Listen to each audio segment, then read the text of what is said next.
Get out of our lives and just keep that dusty old ranch, my daughter-in-law snapped at my husband's while reading. I stayed quiet and took the keys. 1 week later, I went down into the ranch basement, and what I uncovered made my phone blow up nonstop. Her greed ended up costing her everything. They thought they'd stripped me of everything, exiled me to a forgotten ranch with nothing but my grief. But what they didn't know was that the very ground they banished me to held a secret, a fortune that would make their cruel greed sting far more than they could ever imagine. And let me tell you, the look on my son's face when he finally realized what they'd lost? Pure, unadulterated shock. I never imagined that the worst day of my life would come after I'd already buried my husband, Arthur. The law office felt stale, reeking of old paper and the bitter scent of disappointment. I sat there in a rigid chair, my hands clasped, still wearing the black dress from Arthur's funeral just 3 days prior. Across from me, my son, Daniel, shifted uncomfortably. His wife, Tiffany, on the other hand, just meticulously examined her manicured nails, as if the whole ordeal was an intolerable bore. Mr. Albright, the lawyer, cleared his throat, his voice a droning monotone as he began reading Arthur's will. To my beloved wife, Evelyn, I leave the ranch property on Willow Creek Road. Before he could even finish, Tiffany let out this exaggerated sigh that sliced through the room. Oh, for crying out loud, she scoffed, rolling her eyes. Just get rid of that old dump and come live with us.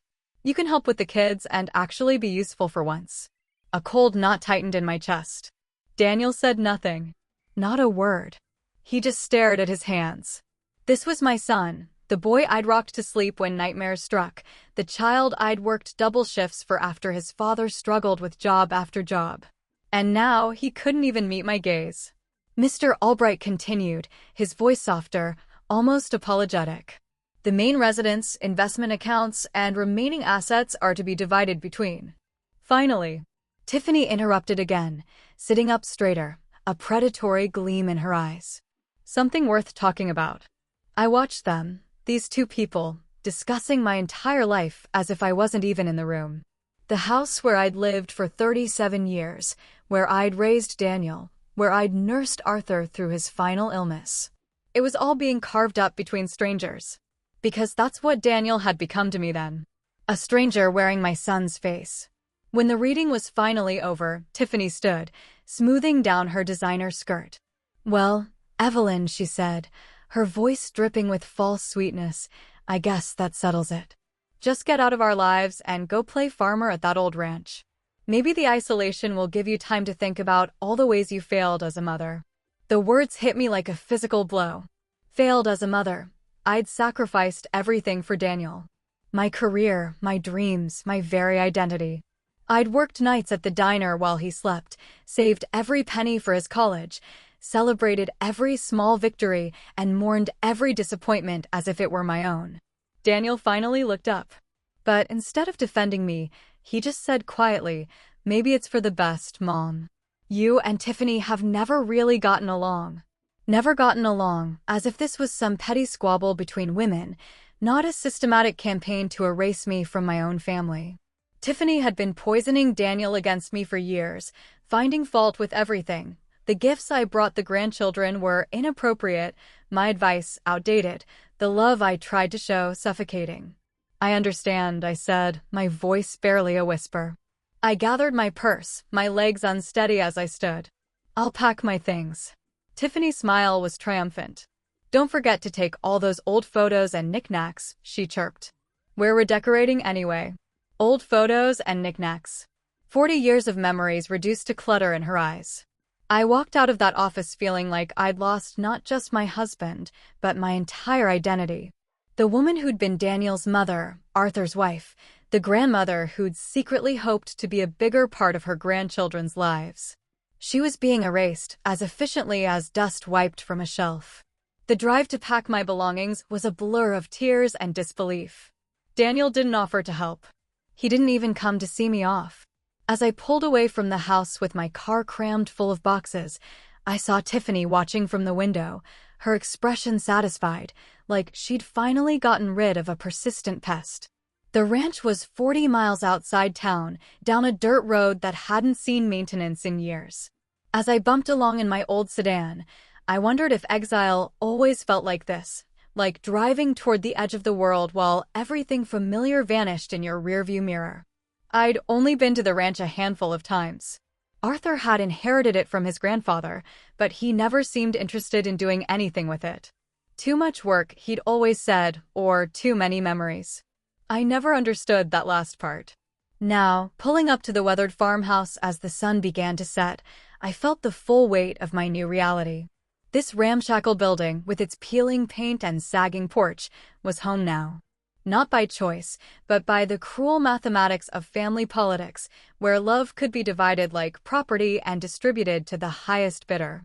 The key was right where Arthur always kept it, under the loose board on the porch steps. Inside, the house smelled musty and forgotten. Dust motes danced in the fading light streaming through dirty windows. The furniture was covered in white sheets like ghosts, and every footstep echoed in the emptiness. I sat down heavily in what had once been the living room and finally allowed myself to cry. Not the quiet, dignified tears I'd shed at the funeral, but deep, wrenching sobs that came from a place of profound loss. I wasn't just mourning Arthur anymore. I was mourning the illusion that family meant something more than convenience and inheritance. In that moment, surrounded by shadows and silence, I made a promise to myself: I would survive this. I would find a way to rebuild my life from the ashes of what Tiffany and Daniel had left me. I just had no idea that the means to do exactly that was already waiting for me, hidden in the very foundations of the place they'd exiled me to. My phone buzzed once in my purse with a text from an unknown number, probably spam. I ignored it. Tomorrow would bring its own challenges, but tonight, I would grieve for the family I'd lost and the woman I used to be. The first week at the ranch nearly broke me. Every morning, I woke up expecting to hear Arthur's coffee pot gurgling in the kitchen, or Daniel calling to complain about some crisis in his perfect suburban life. Instead, I was greeted by a silence so complete it felt like the world had forgotten I existed. The only sounds were the settling of old wood and the occasional creak of the windmill outside my bedroom window. I threw myself into cleaning, partly because the house desperately needed it, and partly because keeping busy was the only thing standing between me and complete despair. Room by room, I pulled away dust covers and scrubbed away years of neglect. It was therapeutic in a way, like I was uncovering not just furniture, but pieces of Arthur's past I'd never known existed. In the bedroom that had obviously been his as a child, I found a collection of arrowheads carefully displayed in a glass case. I'd never known Arthur was interested in Native American artifacts. In what must have been his grandfather Thomas's study, there were shelves lined with geology books and rock samples. Again, this was news to me. In 42 years of marriage, Arthur had never mentioned rocks or minerals beyond complaining about the ones in our garden. The kitchen yielded the biggest surprise. Tucked behind a loose board in the pantry, I discovered a metal box containing old letters tied with string. My hands trembled as I untied the ribbon. They were love letters, but not the kind I expected. These were from someone named Sophia, dated from the 1940s, written in Spanish. At the bottom of the box were photographs of a beautiful young woman standing next to a man who looked remarkably like Arthur's grandfather. I sat at the kitchen table, studying the photos and trying to piece together this hidden story. Sophia's letters spoke of mining rights and land surveys, mixed with passionate declarations of love. She mentioned our secret and the wealth beneath the earth in ways that made my heart race. Had Arthur's grandfather been involved in some kind of mining operation? And why had Arthur never mentioned any of this? That evening, I called the only person I could think of who might have answers, Margaret Maggie Sullivan, who'd lived in town longer than anyone and remembered Arthur's family from the old days. Maggie had always been kind to me, even when other women in town started treating me differently after Tiffany arrived and began spreading her poison. "Oh, honey," Maggie said when I explained what I'd found. I was wondering when someone would ask about old Thomas Blackwood's mining claims. My heart stopped. Mining claims, Thomas, that was Arthur's grandfather. He was always convinced there was copper on that property, maybe silver, too. He spent years filing claims and doing surveys. But then the war came, and he went off to fight.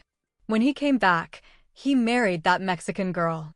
Sophia, I think her name was. Caused quite a scandal at the time. Sophia, the woman in the photographs. I gasped. What happened to her? Maggie's voice grew sad. She died in childbirth. Thomas never really recovered. He kept working the land, convinced he'd strike it rich someday, but he became a hermit. When he died, he left everything to Arthur's father. But by then, everyone had forgotten about the mining business. After I hung up, I sat in the gathering darkness, my mind spinning. Mining claims, surveys, land that might contain valuable minerals. No wonder Arthur had always seemed reluctant to sell the ranch, even when we needed money. But why hadn't he ever told me? Why keep it secret? The next few days, I searched the house more systematically. In Arthur's grandfather's desk, I found survey maps dated from the 1940s, marked with notations I couldn't understand. There were correspondence files with the Bureau of Land Management and copies of mineral rights applications. Most intriguingly, there was a folder labeled Assay Reports that contained geological surveys suggesting the presence of copper deposits across the entire property. I was beginning to realize that my exile to this worthless ranch might not be the punishment Tiffany intended it to be. But it was what I found in the bedroom closet that truly changed everything. Hidden behind a false back panel, wrapped in oilcloth to protect it from moisture, was a manila envelope containing updated surveys from the 1970s. These weren't just exploratory reports. They were detailed geological assessments that confirmed substantial mineral deposits beneath the ranch. My hands shook as I read the technical language. Terms like economically viable extraction and estimated reserves jumped out at me. There were notes in Arthur's handwriting in the margins, calculations, and phone numbers. Evidence that he'd been researching this secretly for years. The most shocking document was at the bottom of the pile, a letter from a mining company dated just 6 months before Arthur's death, offering to lease the mineral rights for an amount that made my eyes water. Arthur had never responded to it. I sat on the bedroom floor, surrounded by papers that painted a picture of wealth beyond anything I'd ever imagined. The ranch that Daniel and Tiffany had exiled me from the family was potentially worth millions. That night, I couldn't sleep. I walked through the house, seeing it with new eyes. The creaking floorboards, the drafty windows, the isolation that had felt like punishment. All of it was sitting on top of a treasure that could change my life completely.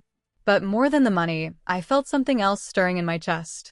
For the first time since Arthur's death, since Daniel's betrayal, since Tiffany's cruel dismissal, I felt powerful. They thought they'd gotten rid of me, shuffled me off to somewhere I couldn't interfere with their plans. Instead, they'd handed me the keys to a kingdom they didn't even know existed. I wasn't sure yet what I was going to do with this information, but I knew one thing with absolute certainty. Evelyn Morrison, the discarded mother, the inconvenient widow, was about to disappear forever. In her place, something much more dangerous was taking shape. Someone who finally understood that sometimes the best revenge is simply letting people live with the consequences of their own greed and blindness. The transformation had begun, and I was the only one who knew it. The basement had always intimidated me. Every time I'd visited the ranch over the years, Arthur had steered me away from those narrow wooden stairs that disappeared into darkness below the kitchen. Nothing down there but junk and spiders, he'd always said with that dismissive wave of his hand. Not worth bothering with. But after finding the mining documents upstairs, I couldn't shake the feeling that Arthur had been protecting more than just my fear of cobwebs. So on a gray Thursday morning, armed with a heavy flashlight and more determination than common sense, I finally descended into the basement of the ranch house. The stairs groaned under my weight, and the musty smell of earth and old wood filled my nostrils. The flashlight beam revealed stone foundation walls that looked much older than the house above. Massive blocks fitted together with the kind of craftsmanship you don't see anymore. As my eyes adjusted, I realized the basement was larger than I'd expected, extending well beyond the footprint of the house. Along one wall stood a workbench covered with tools I didn't recognize, picks, hammers, and strange measuring devices that looked like they belonged in a museum. But it was the far corner that made my breath catch. There, partially hidden behind stacks of wooden crates, was what looked like the entrance to a tunnel. My heart pounded as I approached it. The opening was about 4 feet high, shored up with timber that looked sturdy despite its age. A cool draft flowed from the darkness beyond, carrying a mineral scent that reminded me of the geology samples I'd found upstairs. I wasn't brave enough to venture into that tunnel alone, but I could see enough to know it wasn't natural. Someone had dug this deliberately, and from the professional look of the support beams, they'd known what they were doing. Turning back to explore the rest of the basement, I began examining the wooden crates more carefully. Most were empty, but one in the corner felt different when I tried to move it. Heavier. Inside, wrapped in layers of canvas, I found chunks of rock that definitely didn't belong in someone's casual collection. Even with my limited knowledge, I could see veins of green and blue running through the gray stone. Copper, maybe? The rocks felt substantial in my hands, and when I scratched one with a nail file from my purse, it left a metallic streak that caught the flashlight beam. But the real treasure was in the last crate I opened. At the bottom, beneath more rock samples, I found a leather portfolio tied with string. Inside were documents that made the papers upstairs look like rough drafts. These were official geological surveys completed just 5 years ago by a professional mining company. The letterhead read Blackwood Geological Associates. Apparently, Arthur had commissioned this work under his grandfather's name to avoid local attention. The technical language was challenging, but the conclusions were crystal clear. The property contained what geologists called a significant copper deposit with excellent commercial potential. There were estimates of ore quality, extraction costs, and projected revenues that made my hands shake as I read them. One document was particularly eye-opening, a feasibility study that outlined how modern mining techniques could extract the copper with minimal environmental impact. The projected revenue over a 20-year lease was astronomical, enough to make someone wealthy beyond their wildest dreams. But the document that changed everything was dated just 3 months before Arthur's death. It was a formal offer from Western Mining Corporation to lease the mineral rights for an upfront payment of $2 million, plus quarterly royalties that could total millions more over the life of the lease. Arthur had never even told me about it. I sat on an overturned crate, surrounded by evidence of my husband's secret life, and tried to process what this meant. For years, while I'd worried about retirement savings and medical bills, while I'd watched Daniel struggle with his mortgage and Tiffany complain about wanting a bigger house, we'd been sitting on a fortune. More than that, Arthur had known about it. He'd commissioned surveys, received formal offers, and kept it all hidden from everyone, including me. Why? What had he been planning? I found part of the answer in the very last document in the portfolio. A handwritten note in Arthur's familiar scroll. It was dated just weeks before his final hospital stay. Evelyn deserves better than what I gave her. This is her chance to have the life she sacrificed for Daniel and me. Don't let that woman ruin everything we worked for. That woman. Even in his private notes, Arthur couldn't bring himself to write Tiffany's name. But his meaning was clear. He'd known exactly what kind of person his daughter-in-law was, and he'd been protecting this discovery from her. The ranch that Daniel and Tiffany had dismissed as worthless, that they'd used to exile me from the family, was worth more than everything else in Arthur's estate combined. They'd essentially handed me millions of dollars while congratulating themselves on getting rid of me. I climbed the basement stairs with my mind racing and my heart pounding. In the kitchen, I spread the documents across the table and tried to think clearly about what to do next. The smart thing would be to contact Western Mining Corporation immediately, confirm their offer was still valid, and start the process of leasing the mineral rights. But something held me back. Maybe it was the memory of Tiffany's smug smile as she dismissed me from my own family. Maybe it was the way Daniel had sat there silent while his wife humiliated me. Or maybe it was just the realization that for the first time in my adult life, I held all the cards. I thought about the phone calls I'd been ignoring all week. Daniel had left several voicemails that I'd deleted without listening to. Tiffany had sent text messages that I'd blocked. They probably expected me to come crawling back, begging for forgiveness and a place in their perfect suburban life. Instead, I picked up my phone and called the number on the Western Mining letterhead. A professional woman's voice answered on the second ring. "Ms. Morrison, we've been hoping to hear from you." Is this regarding your husband's mineral rights inquiry? I took a deep breath, feeling power flow through me like electricity. Yes, I said, my voice steadier than it had been in months. I'd like to discuss your proposal. Wonderful. We're still very interested in the property.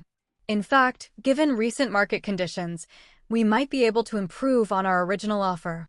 Could we arrange a site visit? As I scheduled the appointment for the following week, I caught my reflection in the kitchen window. The woman looking back at me wasn't the broken, grieving widow who'd been exiled from her own family. This was someone else entirely.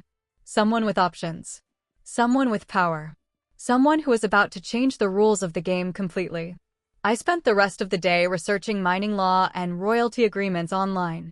By evening, I understood exactly what I was sitting on and what it could mean for my future.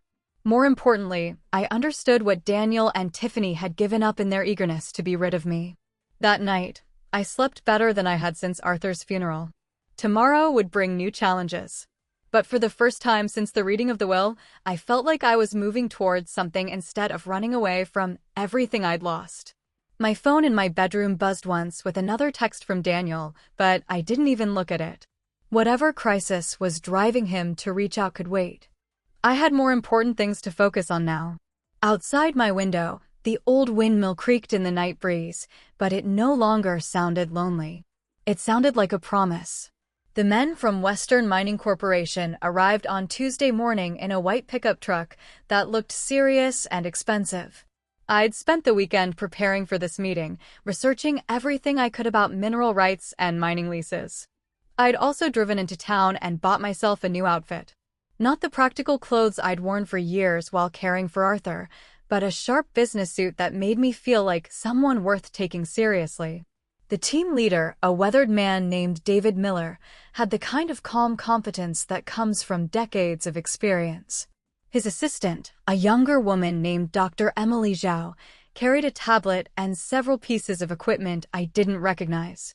"Ms. Morrison," David said, shaking my hand with genuine respect, "I'm sorry for your loss. Your husband was a smart man to hold on to this property. We spent the morning walking the boundaries of the ranch." David explained what they'd found in their previous surveys, pointing out geological features I'd never noticed. Rock formations that indicated mineral deposits, subtle changes in soil color that spoke to what lay beneath. "The copper seam runs diagonally across your property," Emily explained, showing me a digital map on her tablet. "It's what we call a high-grade deposit, which means the concentration of metal is well above average. That translates to significantly higher royalty payments." When we reached the area above the basement tunnel, David stopped and smiled. "Your husband's grandfather was no fool. This tunnel follows the copper vein almost perfectly. He must have had good instincts about geology." "What kind of money are we talking about?" I asked, surprising myself with how businesslike I sounded. David and Emily exchanged a look. "Ms. Morrison," David said carefully, "given current copper prices and what we know about the deposit, we're prepared to offer you $4 million upfront for a 20-year lease, plus quarterly royalties that should average between $300,000 and $500,000. I managed to keep my expression neutral, but inside, I was reeling. For $1 million upfront. $500,000 every 3 months. In the first year alone, I'd make more money than Arthur and I had earned in our entire marriage combined. "I'll need to review the contract with a lawyer," I said, proud of how steady my voice remained. "Of course," David replied. "Take all the time you need. But, Ms. Morrison, I want you to know this is an exceptional property. Your husband could have made this deal years ago and lived very comfortably."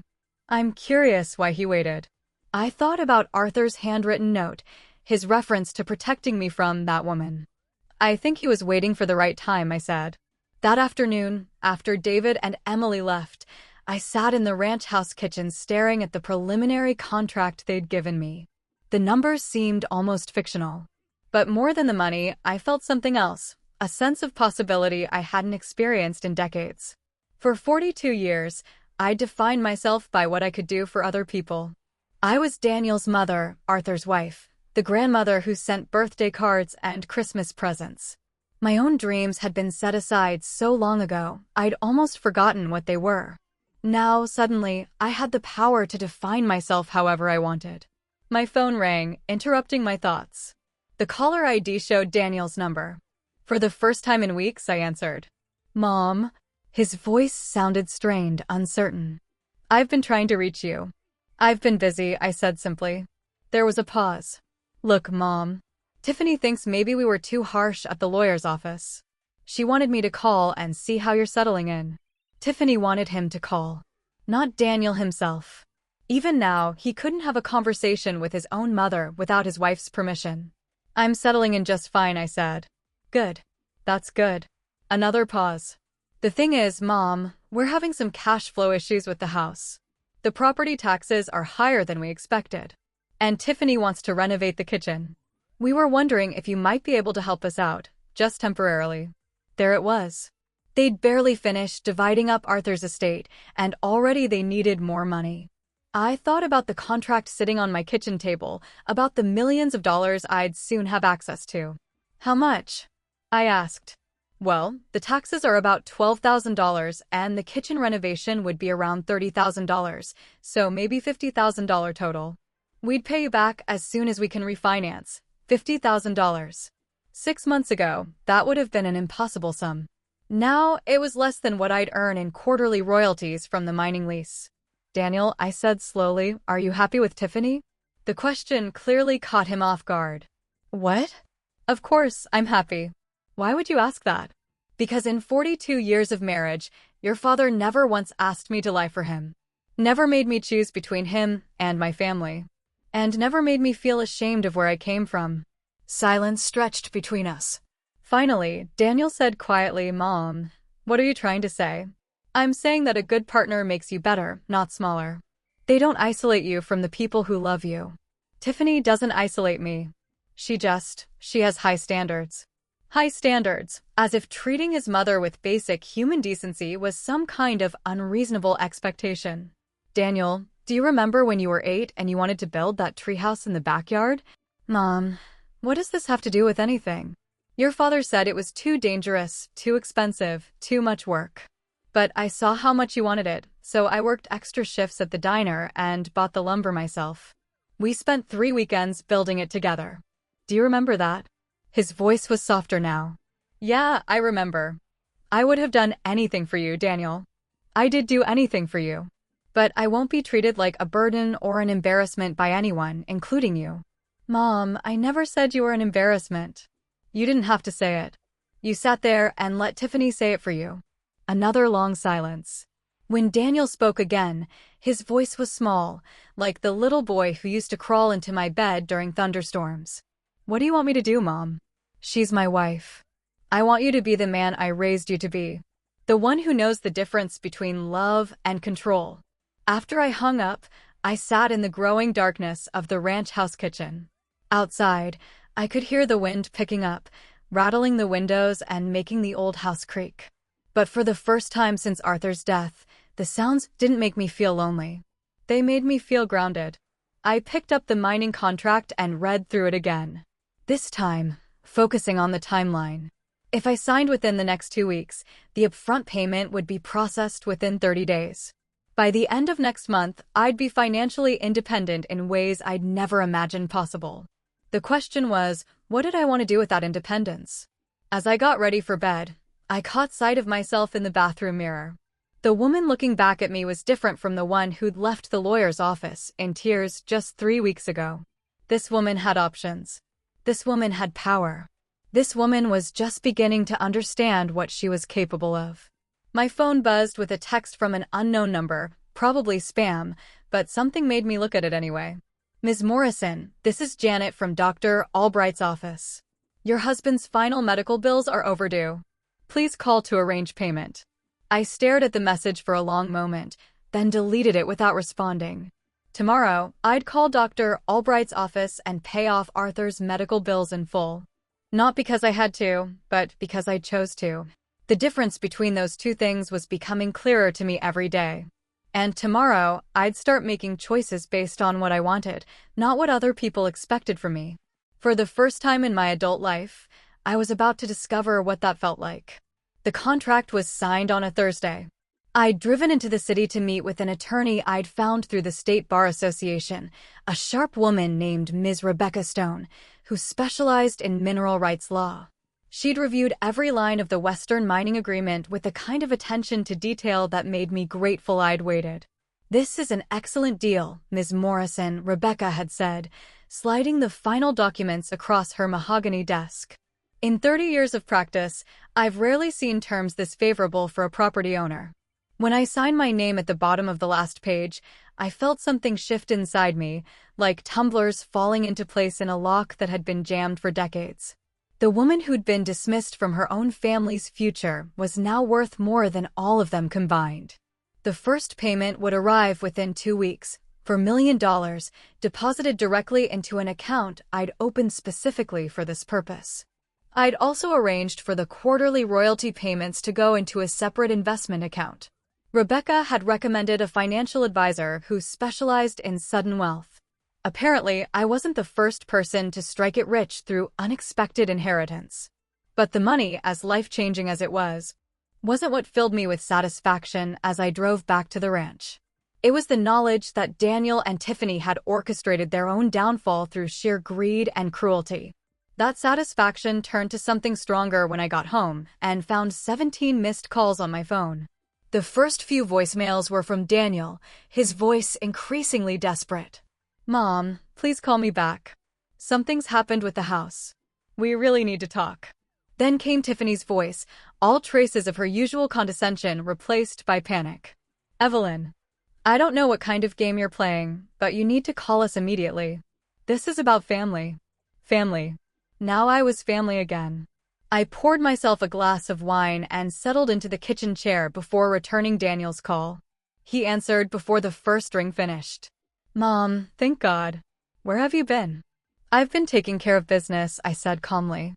"What seems to be the problem?" "The problem?" His voice cracked. "Mom, we got a notice from the county. They're saying Dad never properly transferred the mineral rights to the house when he bought it from his grandfather's estate. They're saying those rights might still belong to the ranch property." I took a slow sip of wine, savoring the moment. "Is that so?" "Mom, this is serious. If they're right, it could affect our property value. The bank is asking questions about our loan. We might have to refinance at a much higher rate." Of course they would. The house that Daniel and Tiffany had been so eager to claim was built on a small portion of the original ranch property. When Arthur's grandfather divided the land in the 1960s, selling off the lot where their main house now stood, the mineral rights had remained with the ranch. It was a common practice in that era and completely legal. I discovered this particular detail while reviewing the mining company's geological surveys. They'd been very thorough in researching the property boundaries and mineral rights ownership. The irony was exquisite. Daniel and Tiffany had the house, but I owned everything valuable underneath it. "Have you talked to a lawyer?" I asked, though I already knew the answer. "That's what we're trying to do. But attorneys are expensive, Mom. Really expensive. And with the refinancing issues." "How expensive?" "The initial consultation alone was $5,000. A full property rights review could cost $30,000 or $40,000. Money we don't have right now." I let the silence stretch out, listening to Daniel's anxious breathing. Finally, I said, "Well, that is a problem. Mom, please. I know things have been difficult between us lately, but we're family. We need to stick together." Family. There was that word again. It was amazing how quickly it reappeared in their vocabulary when they needed something. "Daniel, do you remember what Tiffany said to me at the lawyer's office?" "Mom, she was upset. We all were. People say things when they're grieving. She told me to get out of your lives and go play farmer. She said I'd failed as a mother. She said maybe the isolation would give me time to think about my failures. She didn't mean it like that." "How did she mean it, Daniel?" "Because it sounded pretty clear to me." Another pause. "Mom, what do you want?" "An apology?" "Fine. I'm sorry. Tiffany's sorry too. We all handled Dad's death badly." "An apology." As if 40 years of sacrifice and unconditional love could be balanced by a grudging sorry delivered under financial duress. "Daniel, I want you to listen very carefully to what I'm about to tell you, okay? I've signed a mining lease for the ranch property. A very lucrative mining lease. Silence. Then in a voice barely above a whisper, what kind of mining lease? The kind that's going to make me more money in the next year than your father and I earned in our entire marriage. The silence stretched so long I thought the call had dropped. Finally, Daniel found his voice. How much money, Mom? Enough that I don't need to worry about attorney fees or refinancing or property taxes ever again. Jesus Christ. His voice was hollow. How long have you known about this? I found out after I moved to the ranch, after you and Tiffany made it very clear that I wasn't welcome in your new life. Mom, we never said you weren't welcome. You didn't have to say it, Daniel. Actions speak louder than words, and your actions told me everything I needed to know about where I stood in your priorities. I could hear Tiffany's voice in the background, shrill and demanding. Daniel covered the phone, but I could still make out fragments. Millions? How much? Get her to. When Daniel came back on the line, his voice had changed. It was the tone he used to use when he wanted something as a child. Wheedling, manipulative, calculated to trigger my maternal instincts. Mom, I know we've made mistakes, but we're family. Whatever's happening with this mining thing, we should face it together. Maybe we can work something out that benefits everyone. Benefits everyone. Translation. Give us money. What kind of arrangement did you have in mind? I asked. Well, if the mineral rights thing affects our property, maybe we could merge the properties back together, pull our resources. We could all live comfortably. All live comfortably? After they'd worked so hard to exile me from their comfortable life. Where would I live in this arrangement? I asked. With us, of course. We could build you a nice apartment over the garage. You'd have your privacy, but you'd be close to the grandkids. An apartment over the garage. After I'd just become worth millions of dollars, they were offering me an apartment over the garage. Daniel, I said, my voice deadly calm. Let me make sure I understand this correctly. 3 weeks ago, your wife told me to get out of your lives and rot in isolation at a worthless ranch.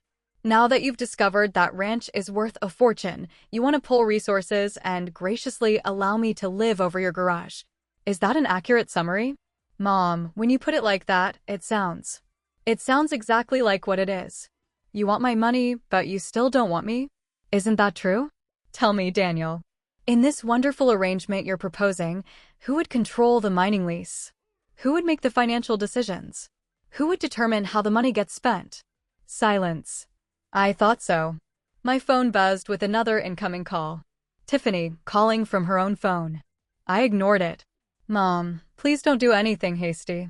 Let's sit down and talk about this like adults. I am being an adult, Daniel.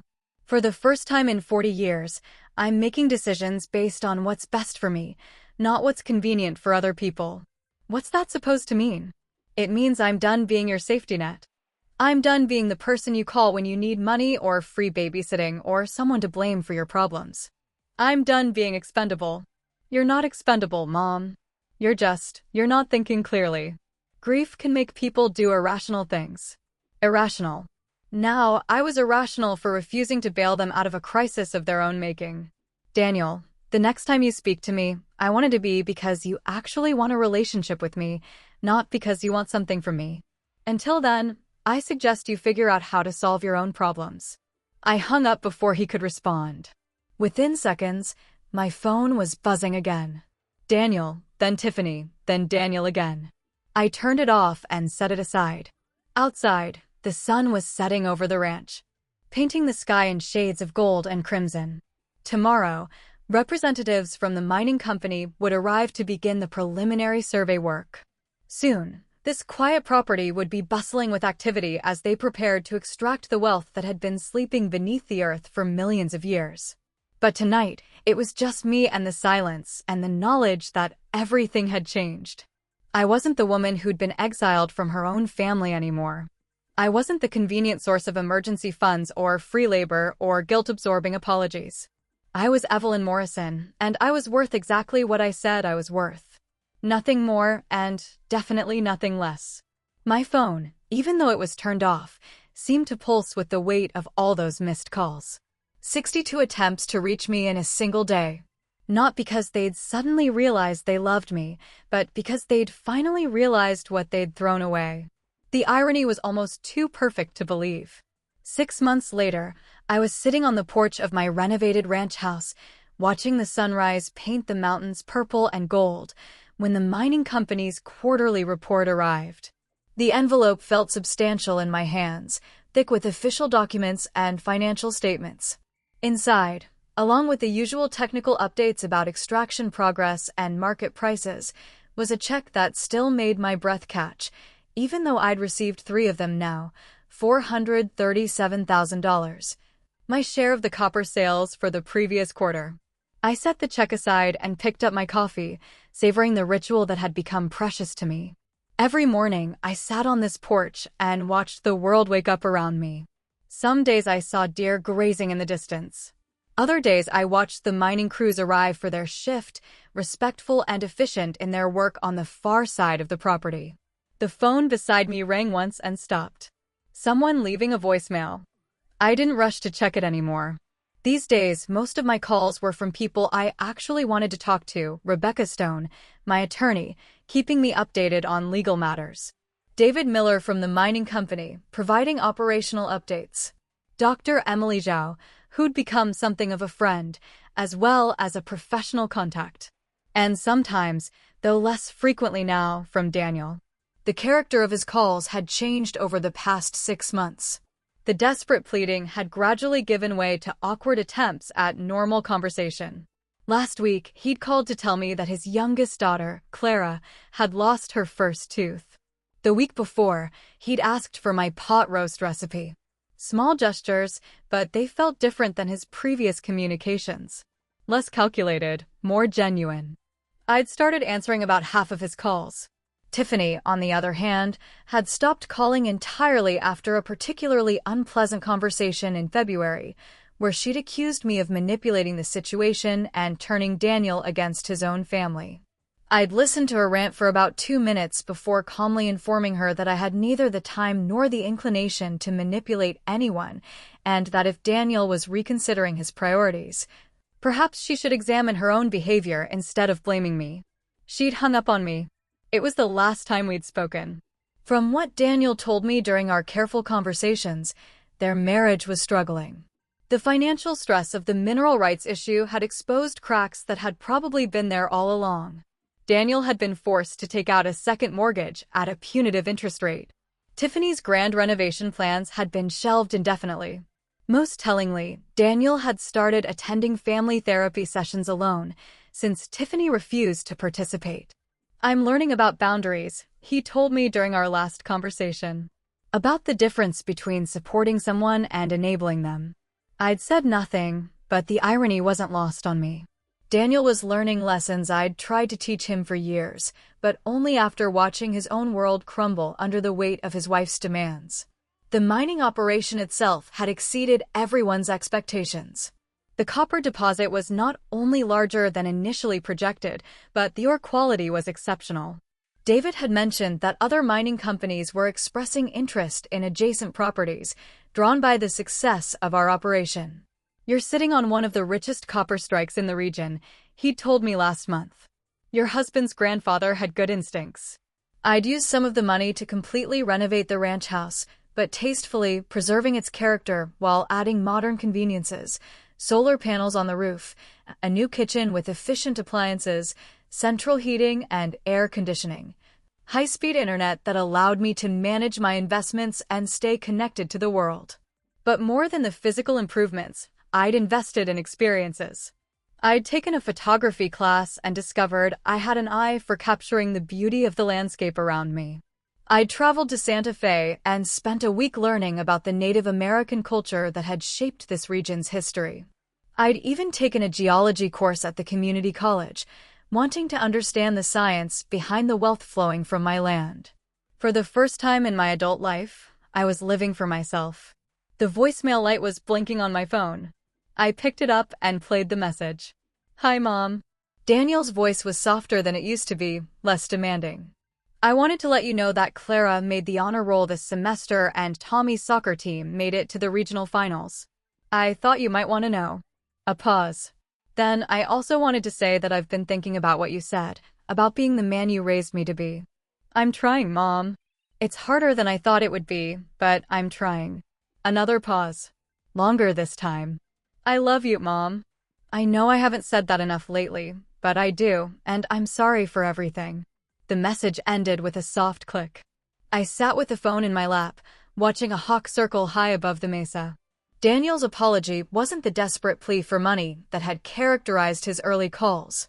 It felt genuine, earned through months of difficult self-examination rather than prompted by immediate financial need. I scrolled through my contacts and called him back. Mom, he sounded surprised, hopeful. I got your message, I said. Tell me about Clara's honor roll. For the next 20 minutes, we talked about his children, their achievements and struggles and dreams. Daniel told me about Tommy's soccer skills and Clara's passion for science.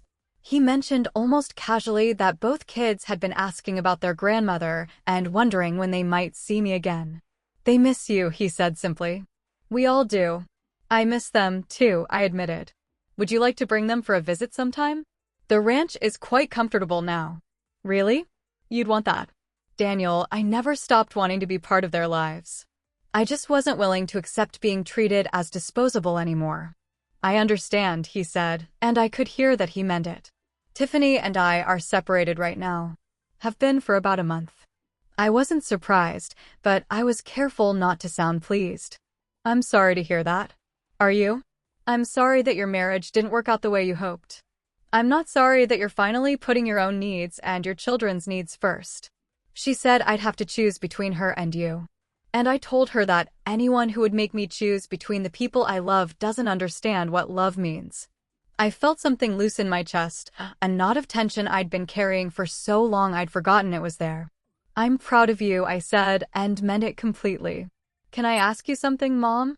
Of course. When you found out about the mining thing, about how much money it was worth, did you ever think about sharing it with us? Even after everything that happened. I considered the question carefully. Do you want the honest answer? Yes. For about 5 minutes, I thought about using the money to solve everyone's problems, pay off your mortgage, set up college funds for the kids, make everything smooth and easy again. What changed your mind? I realized that fixing your problems wouldn't actually help you. It would just enable you to keep making the same mistakes. Sometimes people need to face consequences before they can learn to make better choices. Silence stretched between us, but it wasn't uncomfortable. It was the silence of understanding. I'm learning that now, Daniel said finally.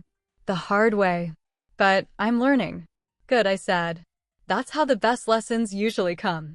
We talked for a few more minutes about practical things, when he might visit with the children, whether he needed help finding a family therapist who specialized in divorce mediation, how he was managing as a single father. After we hung up, I sat on my porch and watched the sun climb higher into the cloudless sky. The mining equipment hummed in the distance, a steady reminder of the wealth flowing from the earth beneath my feet. But the real treasure wasn't in the quarterly checks or the renovated house or the financial security I'd never imagined possible. The real treasure was in reclaiming my own worth. In learning that love without respect was just manipulation. In discovering that sometimes the greatest gift you can give someone is the opportunity to face their own consequences and grow from them. My phone buzzed with a text message. It was from Emily Zhao, my friend at the mining company, sending photos from a conference where she'd presented our site as a case study in successful small-scale copper extraction.